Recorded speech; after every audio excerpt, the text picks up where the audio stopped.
Today in Taking Over Tottenham, we have our first cup final of the series, and it doubles up as a North London derby taking on Arsenal in the Carabao Cup final. Can we claim our first piece of silverware? Find out after the intro.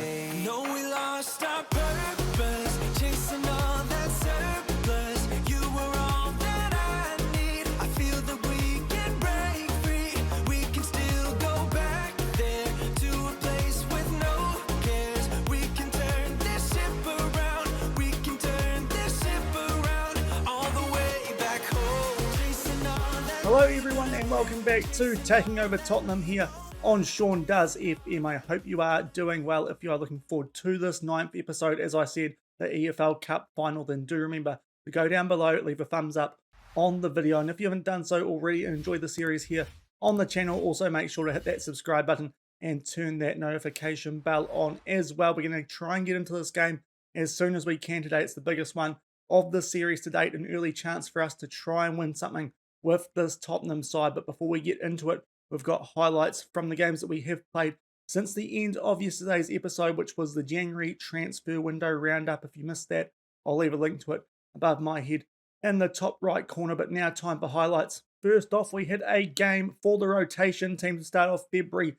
in the FA Cup, the 4th round, taking on Blackburn. And we got off to a pretty good start in this game. Second minute, Dele Alli into wings, sees Davies in a lot of space there down the left-hand side, puts the ball in. Really nice header that from Steven Bergwijn to put us 1-0 up nice and early. And then only 8 minutes later in the 10th minute, a corner which Rodon got onto the end of 2-0 nice and early. And then at the 21-minute mark, Bergwijn with a shot that comes off the post, but below you with good hustle there to put it away. And we were 3-0 up halfway through the first half. And just before halftime, this time Eric Dyer gets a shot off the bar, falls to Oliver Skip, and we go 4-0 up on the brink of halftime. They did get a goal back in the second half to Blackburn, albeit with only 10 minutes to go. Davenport with a really good strike from just outside the box there into the top left corner to make it 4-1. But we struck back to finish the game a couple of minutes before full-time. Winks, nice ball below to Son. It was a really well-worked goal, that one. Son off the bench clinching it for us. And we make our way through to the 5th round of the FA Cup thanks to a very convincing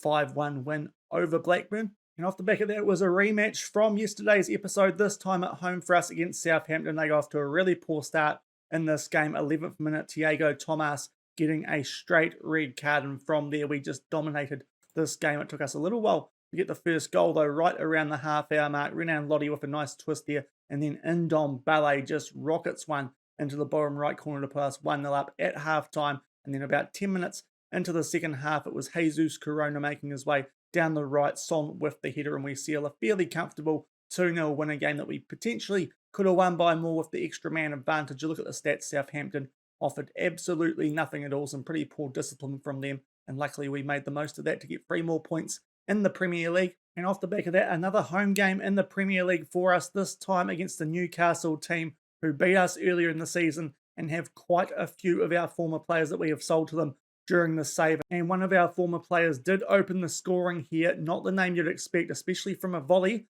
but Jafat Tanganga opened the scoring around the quarter of an hour mark. Luckily, from a corner not too long off the back of that, Ramiro put one away to make it 1-1, just shy of the half-hour mark. That is how the scoreline finished. So a little bit of a disappointing result for us there at home. And also we did lose Joe Rodon. He suffered an injury in this game, which is disappointing. He's been really good for us so far this season as the Welsh centre-back, but we can only muster a 1-1 draw at home there against a Newcastle team featuring quite a few of our former players. But off the back of that, we had a good chance to bounce back at home against Norwich, and we got off to a pretty rough start in this game. Took us until the second half to open the scoring there through a Zimmerman own goal. Off the back of that, they did get a red card, but 2 yellows to Norman, I think it was, around the 76-minute mark. And off the back of that, we sealed it at the 80-minute mark. Belotti from the cross from Doherty, and we pick up a solid 2-0 win, very similar to the prior Southampton game. You can see Norman picking up 2 quick yellows around the 71 and 76-minute mark.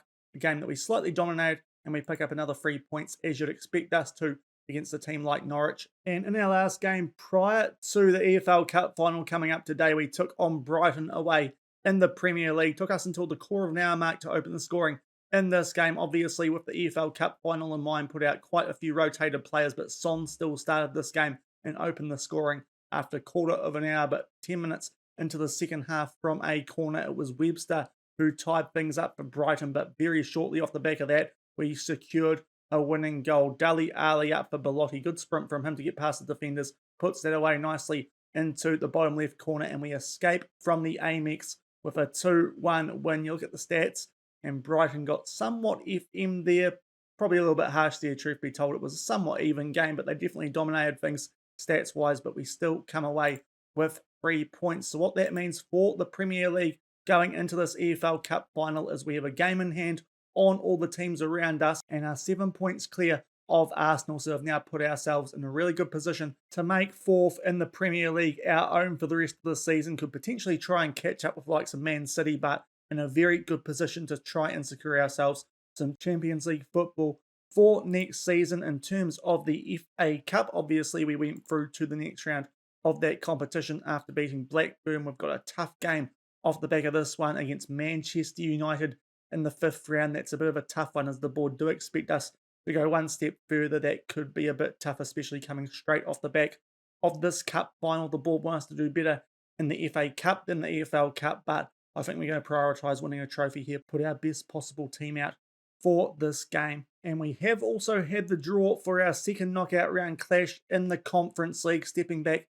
into that competition shortly as well, and we are taking on Eintracht Frankfurt. So that's going to be an interesting tie for us there. We probably should be winning that, but we certainly could have got some easier teams. You can see the likes of West Ham have dropped down from the Europa League as well, but still looks like probably Roma, West Ham, us and Real Sociedad are the teams with very good chances in that competition. Still one that I think we should have a good chance of winning in this first season at Tottenham. But today we are taking on Arsenal in the EFL Cup Final, a North London derby. We did beat these guys right before the start of the January transfer window. Pretty comprehensive win it was too for us at home. This time it's at Wembley.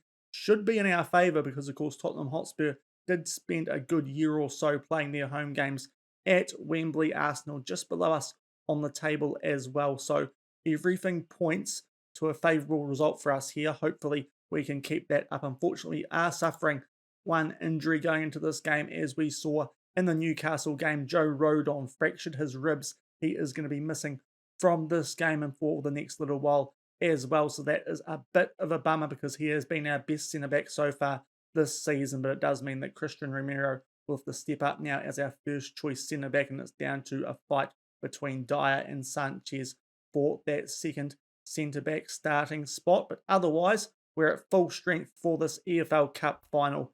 Hopefully, we can pick up our first bit of silverware in taking over Tottenham, and we'll come back shortly with the team sheets from Wembley. And we do, of course, have TV coverage for this Carabao Cup. Dyer is starting alongside Romero at the back, coming in for Rodon, but otherwise that's a first choice 11 and bench for us going into this game. Arsenal looking very similar to when we played them earlier this season as well. Hopefully we can get a similar result and win our first trophy of the FM22 Beta.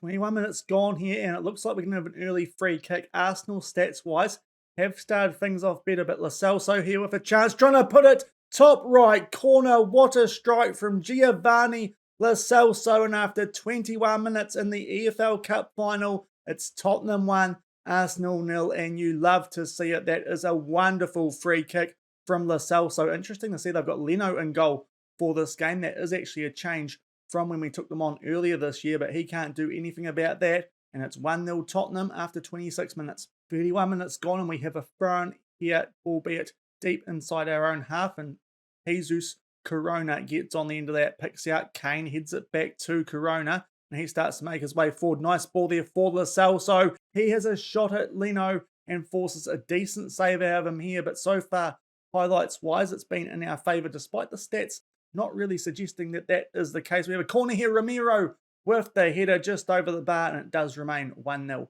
36 minutes gone here. Arsenal with a free kick inside the final third and just knocking it about outside the box now. Lacazette just inside it, puts the ball in for Tomiyasu. Good clearance there. I think it was from Romero, and it is Ben White who will look to tidy things up. Pumps this deep. Son nearly gets on the end of that, but Tomiyasu, playing right back today, makes his way down the right-hand side back for Bernardeschi. Tomiyasu again on the ball in for Xhaka. Bernardeschi. Good block there from one of our players, Lascelles, so it was a couple of times. Now Lottie will have to try and get rid of this. He will, and Harry Kane is there to tidy things up. Gets past his man nicely there. Ben White inside the box. Harry Kane, and a moment of madness from Granit Xhaka that is very realistic, and I think this is going to be a pretty clear-cut penalty here for us at Tottenham. A good chance for Harry Kane to put us 2-0 up just before the 40-minute mark, and indeed it is. It was a really tight angle for him to do anything but Xhaka with a poor challenge, and Harry Kane converts the penalty, and just shy of half-time he gets his 17th goal of the season, and it's 2-0 Tottenham in the EFL Cup Final. Granit Xhaka, poor stuff from him, losing his discipline a bit. Poor challenge. Harry Kane tucks away the penalty he earned, and it's 2-0 Tottenham. And we have a corner shortly off the back of that penalty, which Harry Kane tucked away, trying to pick out Eric Dyer, but unfortunately they do clear it. But Jesus Colonna looks to tidy things up for us here. Does Tito. Should probably start calling him that if it's above his head in the game. Trying to play a ball over there for Ndombele. We can't. He has picked up a yellow card, but they do clear it straight to Dyer, who's retreated since that first corner was put in. And now Emerson Royale down the right picks out Corona. What can he do? Picks out Son. It's a poor tackle there. Tomiyasu plays that directly into the path of Harry Kane, and we pick up a double right before halftime, and now find ourselves in a very good position in this EFL Cup Final. 3-0 just shy of halftime. It's been a few moments of madness from Arsenal, trying to get that out of the way of Son, but he plays it straight to Kane there. Does the Japanese centre-back, playing right back in this game. And it looks like we're going to be going into halftime 3-0 up, and we will be very happy with that. It's going to take a mountain of work from Arsenal to try and get their way back into this. You can see we really started to dominate things in the second part of that half, albeit through two very kind chances that Arsenal allowed us. And we're looking very good in the EFL Cup Final, leading 3-0 as we're about to kick off the second half. Early highlight here in the second half, a corner to Arsenal. It is Gabriel with the header just over the bar. Early chance, but still 3-0 Tottenham. 61 minutes gone here, and I think it's time for us to make our first substitution. Tito, Jesus Colonna down to a yellow heart, 6.6 rating, so we'll try Steven Bergwijn out on the right wing with half an hour to go. 68 minutes gone now, time for our second substitution. Nothing's happened since that early chance in the half. For Gabriel will bring Davies on for Lottie, still 3-0 with 20 to go. And now time for our third substitution. A few minutes later, our last one, Caligari coming on for Emerson Royale on a yellow heart, 6.5 rating. All our subs used, still 3-0 with 15 minutes left. Up to the 90-minute mark, I think the EFL Cup is Tottenham's for 2022, at least in game. And we do have the ball, and Granit Xhaka produces yet another moment of madness, and that will absolutely seal the cherry on top for us. He goes off for his second yellow card. We were going to win the game anyway. That's just a little bit dumb, that, from Granit Xhaka letting his frustrations out after giving away the penalty earlier as well, which was a big turning point because they were well in the game at that stage. Bergwijn with a good chance, forces a good save from Leno, and then someone with a great tackle there to deny Son the rebound. So we could have made that 4-0, but we'll take 3-0. A trophy is a trophy, no matter how you win it, as we knock the ball about here with less than 40 seconds to go. Poor ball for Son, but Leno will have the goal kick. That's the one notable change that they did make going into this game from when we played them earlier this season.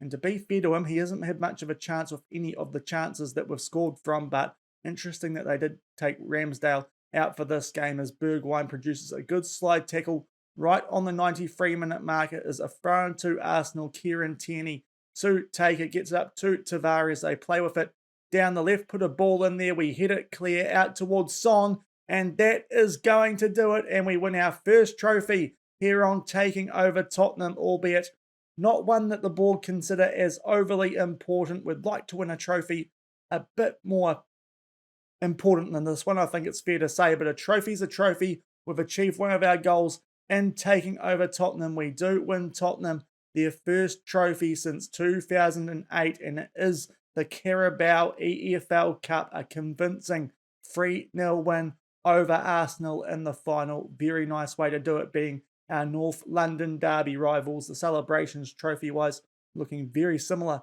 to what they were last season, and there's even Lloris doing the cartwheel handstand. So it is exactly the same as it was last season, but we pick up our first trophy of this save, thanks to, as I said, a pretty convincing 3-0 win over Arsenal. Stats-wise, reasonably even game, but they gave us some really good chances compared to what we gave them. And we pick up the EFL Cup and the North London Derby final. And back in the inbox after that final, picking up our first trophy in taking over Tottenham, the Carabao Cup, as you can see, ending a long string of Manchester clubs taking out this competition, and everyone seems to be very happy with us only picking up 100,000. So there's definitely some competitions we're in which have more money involved in them. So ideally, we win those at some stage during the save, albeit we've only got another season and a bit left in the save before I really start to focus on the Build a Nation once the third tier Icelandic League does get loaded into the Steam Workshop. Once the full game does come out, I am going to have to wait for that Build a Nation just to make sure that everything works in that database how it should before we do start that save. So a bit of a warning in this video that for the Build a Nation, we might just take a little bit longer until after release before we start that game, but you will definitely be getting 2 seasons of taking over Tottenham no matter what, even if it means I'm going to have to do some double upload days while this series finishes and Pacific Heroes, our Builder Nation, does start. But everyone very happy with us for that Carabao Cup win. It's our 5th time winning the Cup, the first time since 2008 when Tottenham did last win a trophy. It was the exact same competition. And yeah, everyone very happy for us. We qualify for the Conference League next season through that as well, albeit hopefully we can make our way into the Champions League and have a decent crack at that next season. But that's going to do it for today's episode. Pretty good episode, winning our first trophy of taking over Tottenham with the Carabao Cup over Arsenal. In terms of when we will be coming back for tomorrow's episode, there's a few really interesting games coming up in the month of March. What I think we're going to do is come back for the Manchester United Premier League game. By the time we get to that game, we would have played our FA Cup 5th round tie against them, and also the first leg of the Eintracht Frankfurt second knockout round Conference League qualifier. So we can play that Man United game on camera, and we might come back later in the episode and just bring you guys the result of the second leg of that Conference League tie as well, if it is still in the balance. So that's what we're going to do in tomorrow's episode, the Manchester United game on camera, and we'll bring you guys highlights of those other interesting cup ties in and around that, as well as the Premier League game against Wolves. But if you did enjoy today's episode, then do make sure to go down below, leave a thumbs up on the video, and if you haven't done so already and enjoy the content here on the channel, also make sure to hit that subscribe button and turn that notification bell on as well. And until tomorrow for Manchester United at home, hopefully we can get some revenge on them for earlier in the season when they pumped us a little bit in the Premier League. Thank you very much for watching. Keep on keeping on, and I'll see you then. Cheers.